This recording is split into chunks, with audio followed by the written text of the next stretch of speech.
आप सभी लोगों का एक बार फिर हमारे YouTube channel biology with Charu sir में स्वागत है। आज के अपने एजुकेशनल वीडियो में हम जिस बिंदु पर चर्चा करने जा रहे हैं वो है स्ट्रक्चर ऑफ नेफ्रॉन। हमने अपने YouTube चैनल पर एक्सक्रीटरी सिस्टम पर एक सीरीज चालू कर रखी है। उस सीरीज के दूसरे वीडियो में आज हम नेफ्रॉन के स्ट्रक्चर को समझेंगे, उसके चित्र को किस प्रकार बनाया जाता है वो देखेंगे। हम पे कई बच्चों के सुझाव आए कि जो वृक्क नलिका मीन्स नेफ्रॉन होता है उसका जो डायग्राम होता है वो बच्चों को बनाने में बड़ी परेशानी होती है। तो आज की वीडियो में हम आसानी से किस प्रकार नेफ्रॉन का चित्र बनाते हैं यह देखेंगे। इससे पहले के वीडियो में हम देख चुके हैं कि मनुष्य में जो उत्सर्जन तंत्र होता है उसका जो मुख्य अंग होता है वो एक जोड़ी वृक्क मीन्स किडनी होती है। तो मनुष्य में एक पेयर एक जोड़ी किडनी होती है जो स्पाइनल कॉर्ड के लेफ्ट और राइट में लगी होती है। अब किडनी का कार्य क्या है? किडनी का कार्य होता है ब्लड को फिल्टर करके यूरिन का निर्माण करना, मूत्र का निर्माण करना। इस कार्य में जो किडनी में जो सबसे ज्यादा उसमें कार्य करता है वो है नेफ्रॉन। तो नेफ्रॉन को वृक्क की सबसे छोटी क्रियात्मक व संरचनात्मक इकाई कहते हैं। सो नेफ्रॉन वृक्क की सबसे छोटी इकाई होती है। मनुष्य के प्रत्येक किडनी में, प्रत्येक वृक्क में लगभग 1 मिलियन मीन्स 10 लाख से 12 लाख तक वृक्क नलिकाएं पाई जाती हैं। तो आज के वीडियो में हम वृक्क नलिका की संरचना के बारे में देखते हैं। तो जो किडनी में वृक्क नलिका मीन्स नेफ्रॉन पाया जाता है, हम उसका यहां पर आसानी से किस प्रकार उसका चित्र बनाना है वह समझते हैं। इसके लिए हमने सबसे पहले इस प्रकार से एक स्ट्रक्चर ड्रॉ कर देना है। पहले हम नेफ्रॉन का चित्र बना लेते हैं, उसके बाद उसके विभिन्न भागों के नामों को हम बताएंगे। हमने यहां पर इस प्रकार से एक चित्र ड्रॉ करना है। इसको आगे की लाइन को इस प्रकार ले जाके हमने इसको एक बाउल से इसको बना लेना है। इसको बनाने के पश्चात जो इसकी पीछे की नली है इसको हमने इस प्रकार काफी कुंडलित कर लेना है और इसको सीधे हम इस प्रकार नीचे को ले जाते हैं। इस नीचे वाली नली को हमने इस प्रकार यू शेप बनाते हुए ऊपर को लेना है और सेम जैसे अभी हमने यहां पर एक ट्यूब्यूल बनाई थी उसको इसी प्रकार लेके नीचे को ले जाना है। बच्चे परीक्षा में इस चित्र पर काफी प्रॉब्लम करते हैं, जबकि इसको आसानी से हम इस प्रकार से बना सकते हैं। नाउ हम इसको अब इस प्रकार डबल कर लेते हैं। सेम जिस प्रकार हमने पहले वाली नली बनाई थी उसी प्रकार हम इस नली को बनाएंगे। यहां से इसको हल्का सा मोटा करके फिर नीचे को हमने इसको एक ट्यूब के फॉर्म में ले जाना है। सेम जैसे हमने इससे पहले वाले में किया था उसको वैसे ले जाके नाउ इसको फिर हमने यहां पर एक कुंडलित नलिका के रूप में बना लेना है। इस प्रकार ये नलिका यहां पर आके समाप्त हो जाती है। अब हम इसके स्ट्रक्चर के बारे में समझते हैं जो कि बहुत ज्यादा महत्वपूर्ण है। असल में नेफ्रॉन या वृक्क की सबसे छोटी इकाई जिसे वृक्क नलिका भी कहते हैं, इसके यदि हम चित्र को देखें तो इस चित्र के मुख्यतः 3 भाग होते हैं। पहला भाग जो इस प्रकार एक बाउल शेप में है, इस भाग को हम मैलपिगियन कॉर्पसल्स कहते हैं या मैलपिगी कोष कहते हैं। यदि इसको हम यहां पर इस प्रकार से देखें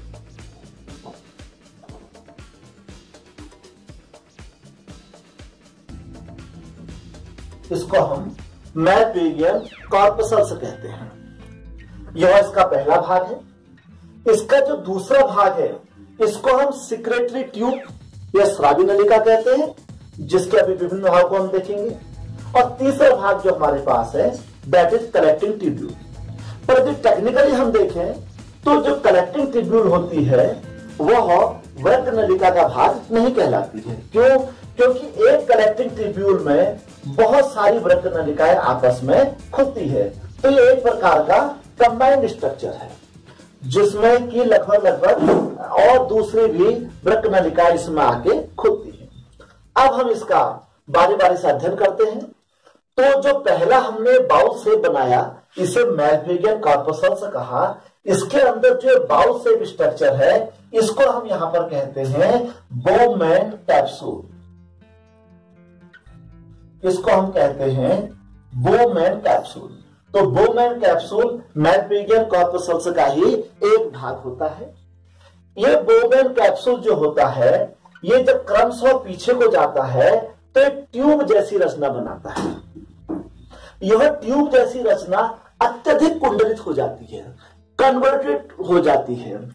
तो मैल्पिगियन कॉर्पसल्स के बगल की जो कुंडलित नलिका होती है उसको हम कहते हैं प्रॉक्सिमल कन्वोल्यूटेड ट्यूब्यूल। हमने इसको शॉर्टकट में लिखा है PCT। इसकी फुल फॉर्म हुई प्रॉक्सिमल कन्वोल्यूटेड ट्यूब्यूल। हिंदी में इसको कहते हैं समीपस्थ कुंडलित नलिका। तो हमने ध्यान रखना है कि मैल्पिगियन कॉर्पसल्स के बगल की जो कुंडलित नलिका है उसको समीपस्थ कुंडलित नलिका या प्रॉक्सिमल कन्वोल्यूटेड ट्यूब्यूल कहा जाता है। यह नलिका क्रमशः नीचे को, अब यह सीधी हो जाती है और क्रमशः नीचे को जाती है और नीचे जाके आप देख रहे हैं एक यू शेप का स्ट्रक्चर बनता है। इस यू शेप के स्ट्रक्चर को हम हैनले लूप कहते हैं। ये जो एक यू स्ट्रक्चर होता है इस यू स्ट्रक्चर को यदि हम ध्यान से देखें तो इसमें एक नली नीचे को आ रही है और एक नली ऊपर को जा रही है। जो नली नीचे को आती है उसे डिसेंडिंग ट्यूब्यूल कहा जाता है और जो नली ऊपर को जा रही है इसे एसेंडिंग ट्यूब्यूल कहा जाता है। तो इस प्रकार हैनले लूप में दो नलियां आपस में मिलती हैं और यू स्ट्रक्चर को ये बनाती है।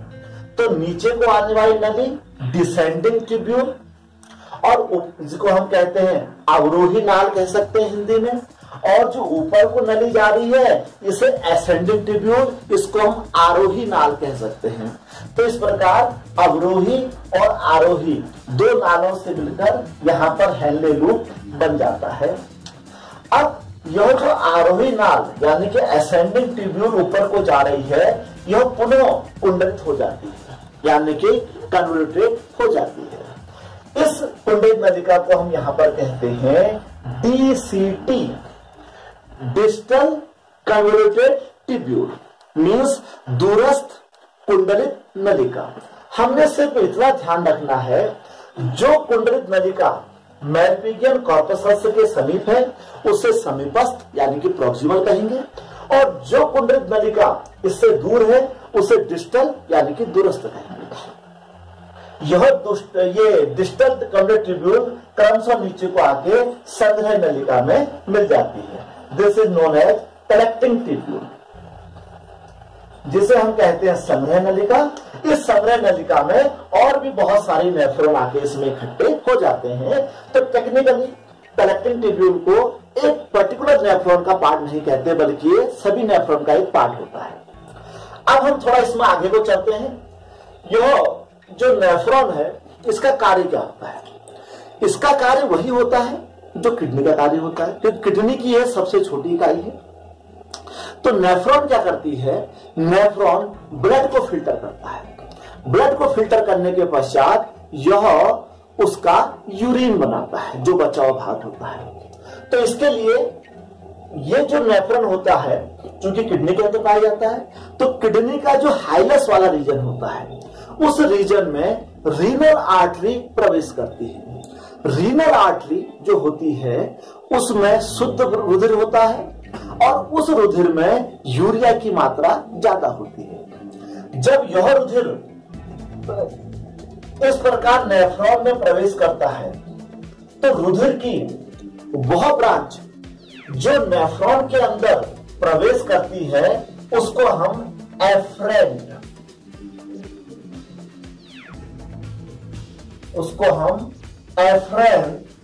आर्टरियोल कहते हैं। तो जो रीनल आर्टरी होती है वो कई ब्रांचों में डिवाइड हो जाती है और हर ब्रांच अलग अलग नेफ्रॉन में जाती है। तो यह जब नेफ्रॉन में एंट्री करती है, प्रवेश करती है, तो उस समय इसको एफरेंट मींस अभिवाही धमनिका कहते हैं। यह एफरेंट जब इस प्रकार बोमेन कैप्सूल में एंट्री करती है और अंदर जाके ये धमनिकाओं का एक गुच्छ बना लेती है, एक ग्रुप बना लेती है। इस ग्रुप को हम यहाँ पर केशिका गुच्छ या ग्लोमेरुलस कहते हैं। ये बड़ा इंपोर्टेंट नाम है। तो इस प्रकार हमने देखा कि जो मेलपिजियन कॉर्पसल्स है उसमें एक बाउल से बोमेन कैप्सूल है और अंदर आर्टरियोल का जो एक नेटवर्क है जिसे हम केशिका गुच्छ या ग्लोमेरुलस कहते हैं, ये दोनों मिलकर मेलपिजियन कॉर्पसल्स का निर्माण करते हैं। जब अंदर ये केशिका गुच्छ बनता है उसके बाद जब यह बाहर को जाता है तो इस समय इसका नाम इफरेंट, इसे हम इफरेंट आर्टरियोल कहते हैं। और यदि हम इसको हिंदी में देखें तो इसको हम अपवाही धमनिका कहते हैं। हम अपने YouTube चैनल के माध्यम से हमेशा यह प्रयास करते हैं कि हमारी कक्षा का लाभ हिंदी मीडियम और इंग्लिश मीडियम दोनों के बच्चों को समान रूप से मिले। इसलिए हम अपनी कक्षा में दोनों ही भाषाओं में इसको चलाते हैं ताकि दोनों मीडियम के बच्चे इसका लाभ उठा सकें। तो एफरेंट यानी कि अभिवाही धमनिका बोमेन कैप्सूल के अंदर जाके केशिका गुच्छ यानी कि ग्लोमेरुलस बनाती है और वह धमनिका बाहर को एफरेंट आर्टरियोल यानी कि अपवाही धमनिका के रूप में निकलती है।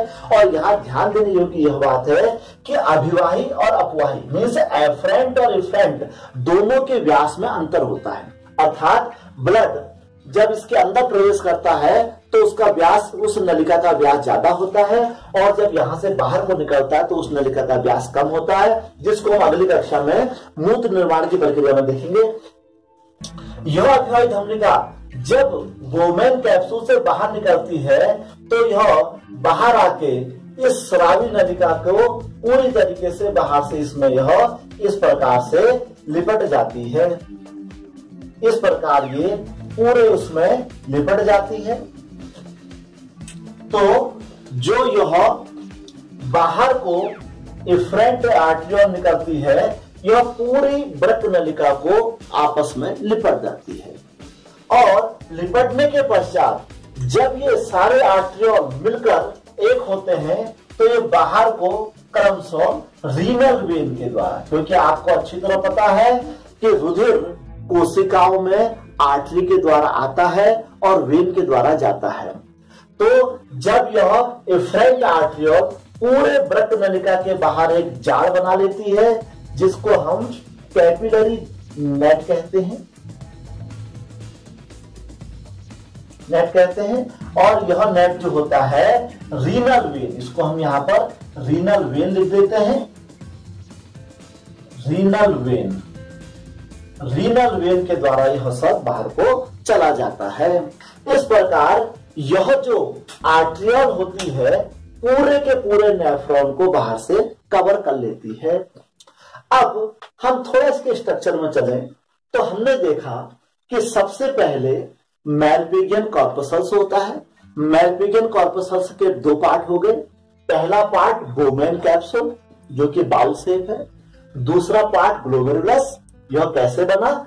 अभिवाही धमनिका इस बोमेन कैप्सूल के अंदर आई और अंदर जाके इसने आर्टरियोल का एक नेट बना लिया जिसे हमने केशिका गुच्छ या ग्लोमेरुलस कहा। इस गुच्छ से अपवाही धमनिका बाहर को चली गई।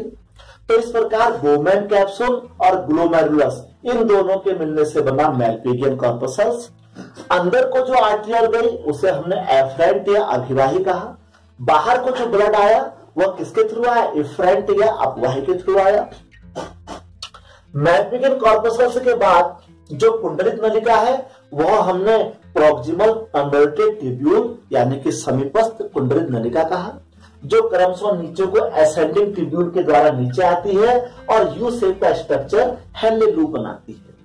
यह हेनले लूप जो ऊपर को जाता है तो उसे असेंडिंग ट्यूब्यूल या आरोही नाल कहते हैं, जो कि आगे चलकर आरोही नाल फिर से कुंडलित हो जाती है, जिसे डिस्टल कन्वर्टेड ट्यूब्यूल कहा जाता है। और यह डिस्टल कन्वर्टेड ट्यूब्यूल संग्रह नलिका में जाकर खुल जाती है। यह जो हेनले लूप वाला रीजन है, इसका जो मेन फंक्शन होता है वह होता है जल का पुनः अवशोषण। तो जितने भी डेजर्ट एनिमल होते हैं, जितने भी मरुस्थलीय प्राणी होते हैं, उसमें हेनले लूप की लंबाई ज्यादा होती है, जिससे जल को अवशोषित करने के लिए ज्यादा सरफेस मिल सके। और जो यह ब्लड की कैपिलरी दोबारा से नेफ्रॉन के बाहर से लिपट जाती है, इसका रीजन यह है कि जब ब्लड को फिल्टर करते हैं तो फिल्टर होने के बावजूद भी कुछ ऐसी चीजें ब्लड में रह जाती हैं जो कि शरीर को हानि पहुंचा सकती हैं। तो इसलिए यह इसमें लिपट कर इसमें से जो हानिकारक चीजें होती हैं पुनः नेफ्रॉन के द्वारा अवशोषित कर ली जाती हैं। तो इस प्रकार आज के वीडियो में हमने देखा किस प्रकार हम आसानी से नेफ्रॉन का चित्र बना सकते हैं। इस सीरीज के अगले वीडियो में हम आपके सामने यह चर्चा करेंगे किस प्रकार नेफ्रॉन के अंदर मूत्र निर्माण यानी कि यूरिन फॉर्मेशन होता है। आपको हमारे चैनल द्वारा चलाई गई यह एक्सक्रीटरी सिस्टम की सीरीज कैसी लगी, आप हमारे पर्सनल इनबॉक्स में जाके हमें सुझाव जरूर दीजिए। वह हमारे YouTube channel biology with Charu sir को देखते रहिए, लाइक व सब्सक्राइब करते रहिए। और यदि आपको हमारे एजुकेशनल वीडियो पसंद आ रहे हैं तो इनको आप शेयर कीजिए। धन्यवाद।